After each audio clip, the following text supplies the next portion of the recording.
Market பார்த்தீங்க அப்படின்னா market என்ன நடந்திருக்குன்னு பார்க்கலாம். மார்க்கெட் வந்து எக்ஸாக்டாக லிக்விடிட்டியில் ஓப்பன் ஆகிருக்கு. லிக்விடிட்டி வந்து ஜஸ்ட்டு ஒரே 15 மினிட்ஸ் கேண்டில் ஒரு நல்லா ஹை போயிருக்கு. ரெண்டாவது அதுக்கு மேலே போகல, நம்ம இடத்துக்கு போகல மார்க்கெட். ஆனால் இதில் ஒரு விஷயம் நடந்திருக்கு, நல்லா நோட் பண்ணிங்கன்னா உங்களுக்கு தெரியும்.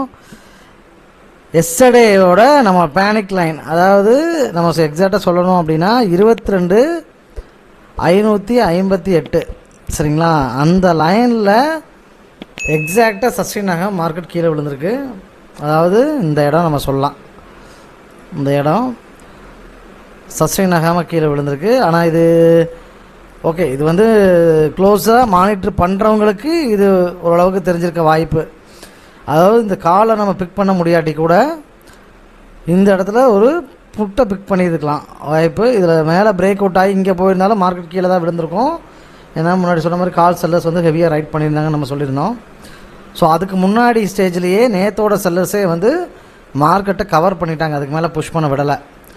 ஸோ எவ்ரி மண்டே வந்து அதுக்கு முன்னாடி டேட்டோட செகண்ட் லைன் ஆர் ஃபஸ்ட் லைனில் பர்ஃபார்ம் பண்ணுது அப்படின்றதில் உத்து பார்க்குறவங்களுக்கு கண்டிப்பாக தெரிஞ்சிருக்கும், நம்மளை ஃபாலோ பண்ணுறவங்களுக்கு கண்டிப்பாக தெரிஞ்சிருக்கும். ஓகே வாரியர்ஸ், இன்றைக்கி வந்து பார்த்தீங்க அப்படின்னா நம்ம லைனுக்கு போகலை, அதனால் நம்ம எந்த ட்ரேடுமே ஃபோக்கஸ் பண்ணலை. மேபி இன்றைக்கி நம்ம லைனுக்கு போயிருந்தது, அதாவது 22,592க்கு போயிருந்ததுன்னா அந்த ரிவர்சபிள் நல்ல பெரிய ரிவர்சபிளாக இருந்திருக்கும், நம்ம அதை என்ஜாய் பண்ணியிருக்கலாம். பட் இது அன்எக்ஸ்பெக்டட் ரிவர்சல் தான், அது எஸ்டர்டேயோட பேனிக் லெவல்லேருந்து கீழே விழுந்திருக்கு. ஸோ அதனால் நம்ம இதை பெருசாக நம்ம ஃபோக்கஸ் பண்ணலன்னே சொல்லலாம். இதுக்கப்புறம் பார்த்தீங்கன்னா பேங்க் நிஃப்டி பார்த்தீங்கன்னா டோட்டலாக வந்து மேலே போனதுக்கப்புறம் கீழே அந்த லிக்விடிட்டியை கட் பண்ணி கீழே இறங்குற அப்படியே வால்டைல் பண்ணிட்டாங்க. ஸோ இதுதான் இன்றைக்கி மார்க்கெட்டில் நடந்த விஷயம். மேபி இந்த லிக்விடிலேருந்து இப்போ நம்ம ஏற்கனவே சொல்லியிருக்கோம், லிக்விடில் மார்க்கெட் பர்ஃபார்ம் பண்ணோம். எனக்கு என்னென்னா மார்க்கெட் வந்து மேபி இங்கே ஓப்பன் ஆகி இந்த இடத்துக்கு, அதாவது நம்ம எதிர்பார்த்தது மார்க்கெட் இங்கே ஓப்பன் ஆகிடுச்சு, மேபி இந்த இடத்துக்கு வந்து ரிவர்ஸ் போயிருந்ததுன்னா சூப்பராக இருந்திருக்கும். நம்ம இந்த இடத்துல ஒரு கால் அட்டன் பண்ணிக்கலாம் அப்படின்னு யோசித்தோம். பட் ஆனால் லிக்விடிலேருந்தே மார்க்கெட்டை மேலே புஷ் பண்ணிட்டாங்க காலையில். ஸோ அது ஒரு விஷயம் தான் நம்ம எதிர்பார்த்ததுக்கு மாற அமைஞ்ச விஷயம் நான் நினைக்கிறேன்.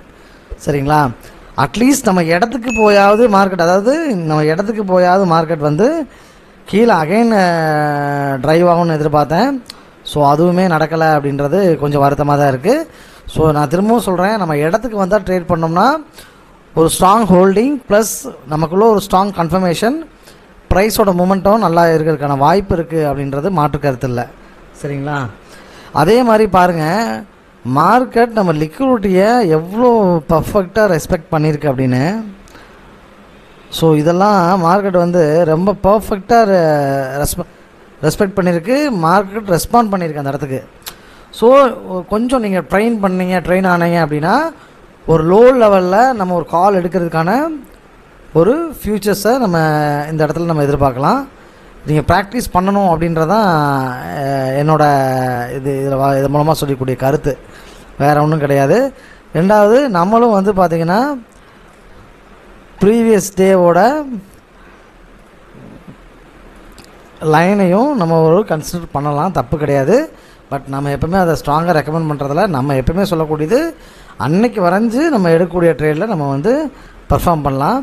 ஸோ கண்டினியூஸாக பாருங்கள், இதை நீங்கள் ஒத்து பார்த்தீங்கன்னா தெரியும், 3 டேஸாக மார்க்கெட் வந்து சேம் ஒரே இடத்துல இருந்து தான் மார்க்கெட் கீழே விழுந்திருக்கு. நான் உங்களுக்கு மார்க் பண்ணுறேன் பாருங்கள், இந்த இடம் வந்து மார்க்கெட் கண்டினியூஸாக இந்த இடத்துல கீழே விழுந்திருக்கு, இந்த இடத்துல தான் கீழே விழுந்திருக்கு, பார்த்தா உங்களுக்கு தெரியும் கண்டினியூஸாக கீழே விழுந்திருக்கு. ஸோ இந்த இடம் ரொம்ப ஸ்ட்ராங் ரெசிஸ்டன்ஸாக ரியாக்ட் பண்ணுது. மேபி இந்த இடத்த, அதாவது நம்ம சொன்ன 22,558 பிரேக் அவுட் மேலே பண்ணி சஸ்டெயின் ஆகும்போது மார்க்கெட் மேலே அப்சைட் ரேலிக்கு ஒரு சான்ஸ் இருக்குன்னே சொல்லலாம், அதில் மாற்றம் இல்லை. சரி ஃப்ரெண்ட்ஸ், இன்றைக்கி 18ஆம் தேதியோட ப்ரீ மார்க்கெட் எப்படி இருக்குன்னு பார்க்கலாம். ஸோ நம்ம எப்போயுமே கோட்டை அழிச்சிட்டு வழக்கம் போல் முதல்ல இருந்தால் போடுவோம். ஸோ அதே மாதிரி போட்டுக்கலாம்.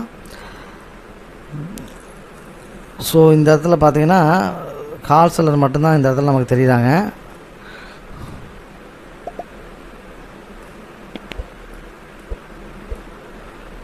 டயல் பண்ணிக்கிறேன்.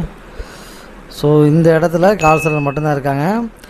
எனக்கு இருந்தாலும் அடிஷ்னலாக எனக்கு தேவைப்படுது. ஏன்னா இந்த ரேஞ்சுக்காக எனக்கு தேவைப்படுறதுனால நான் ஜஸ்ட்டு ஒரு சின்னதாக ஒரு லைன் மட்டும் க்ரீனில் மார்க் பண்ணிக்கிறேன். டியூ டு எனக்கு ரேஞ்சு நாளைக்கு ஓப்பன் ஆகும்போது எனக்கு ரேஞ்ச் கண்டிப்பாக தெரியணும் அப்படிங்கிறதுக்காக நான் மார்க் பண்ணிக்கிறேன். ஸோ இதுதான் இந்த வாரத்தோட ரேஞ்சு, அதாவது வாரத்தோட ஸ்டார்டிங் ரேஞ்சு. நாளைக்கு பார்த்தீங்கன்னா சென்செக்ஸ் எக்ஸ்பீரி இருக்குது, பார்க்கலாம் எப்படி பர்ஃபார்ம் பண்ண போகுது அப்படின்ட்டு. சரி, நீயோட ரேஞ்சு லெவல்ஸ் பார்த்துடலாம். சரி, அதுக்கு முன்னாடி பேங்க் நிஃப்டி லிக்விடிட்டி பார்த்துடலாம். நான் திரும்பவும் சொல்கிறேன், பேங்க் நிஃப்டி லிக்விடிட்டி வரைகிறது வந்து ஜஸ்ட் நம்மளோட நாலேஜுக்காக தான். அதாவது இதோட 2 பேரும் அண்ணன் தம்பி மாதிரி இருப்பாங்க, 2 பேருமே சேம் அந்த பொசிஷனில் ரியாக்ட் பண்ணுவாங்க அப்படின்றதுக்காக தான் நம்ம டபுள் சைடுமே மார்க் பண்ண சொல்கிறோம். ஓகேங்களா, பேங்க் நிஃப்டியும் மார்க் பண்ண சொல்கிறோம், நிஃப்டியும் மார்க் பண்ண சொல்கிறோம். ஜஸ்ட் இதை வந்து நீங்கள் மார்க் பண்ணி சேவ் பண்ணி வச்சுக்கோங்க.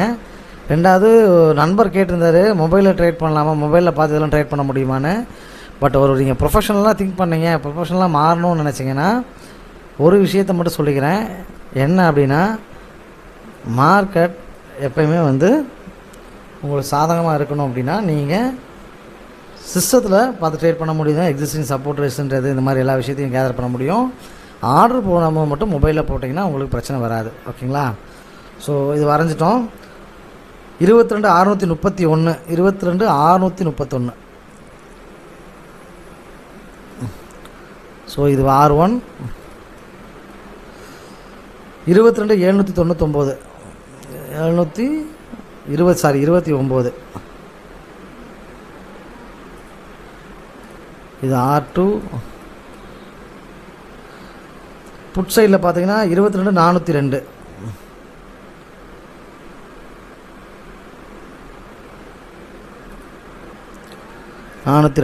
வந்து S1.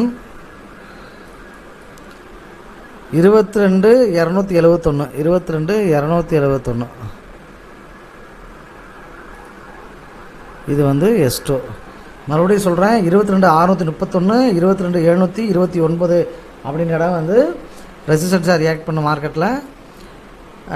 அதே மாதிரி பார்த்தா 22,402 22,271 அப்படின்றது சப்போர்ட்டாக நிச்சயமாக ரியாக்ட் பண்ணும். மார்க்கெட் இந்த இடத்துக்கு வந்தால் ட்ரேட் பண்ணுங்கள். நான் இங்கே வந்துருன்னுலாம் சொல்ல மாட்டேன். மார்க்கெட் அந்த இடத்துக்கு வந்தால் மட்டும்தான் உங்களுக்கு ப்ரீமியம் ஜென்ரேட் ஆகும். ஸோ அந்த இடத்துலேருந்து ஒரு ரிவர்ஸ் ஆகும்போதோ, அதாவது நான் திரும்ப சொல்கிறேன், புது வாரியர்ஸ் புரிஞ்சுக்குங்க, எங்கே வேணாலும் மார்க்கெட் ஓப்பன் ஆகட்டும், இங்கே ஓப்பன் ஆகி இந்த இடத்துலேருந்து கவர் பண்ணாலோ அல்லது பிரேக் அவுட் பண்ணாலோ இப்படி ட்ரேட் பண்ணி பழகினீங்கன்னா மட்டும்தான் உங்களோட கால்ஸ் எடுக்கக்கூடிய இடம் எதுவாக இருக்கும்னா இங்கே அல்லது இங்கே. இந்த மாதிரி இடத்துல நீங்கள் ட்ரேட் எடுத்திங்கன்னா மட்டும்தான் வெரி லோ ப்ரீமியமில் எடுக்க முடியும், லோ ப்ரைஸில் எடுக்க முடியும். உங்களால் ஒரு டீசெண்டான ப்ராஃபிட், நல்ல மொமெண்டத்துக்கான ப்ராஃபிட்டை ப்ரீமியம் என்ஜாய் பண்ண முடியும். திரும்பவும் சொல்கிறேன், மாதத்தில் 10 ட்ரேட் இந்த மாதிரி இடங்களில் வந்து கிடைக்கும்போது கிடைக்கக்கூடிய ப்ராஃபிட் ரொம்ப அப்நார்மலாக இருக்கும். நாளைக்கு சென்செக்ஸ் எக்ஸ்பைரி. ஸோ இங்கேருந்து ப்ளே பண்ணும்போது நிச்சயமாக வந்து வேறு லெவலில் இருக்கும். செகண்ட் ஆஃப் லைனுக்கு வந்துச்சு அப்படின்னா ஒரு பெரிய மொமெண்டம் இருக்க சான்ஸ் இருக்குது. பார்க்கலாம் நாளைக்கு எப்படி இருக்குன்ட்டு. நாளை மார்க்கெட் முடிஞ்சோடனே நம்ம நாளையோட ப்ரீ மார்க்கெட்டில் பார்க்கலாம். புதுசாக வந்திருக்க வாரியர்ஸ் சப்ஸ்கிரைப் பண்ணிட்டு பாருங்கள். வீடியோ பிடிச்சிருந்தா லைக் பண்ணுங்கள், ஷேர் பண்ணுங்கள், சப்ஸ்கிரைப் பண்ணுங்கள், அப்படியே பெல் பட்டனை அமைக்கி விட்டுருங்க.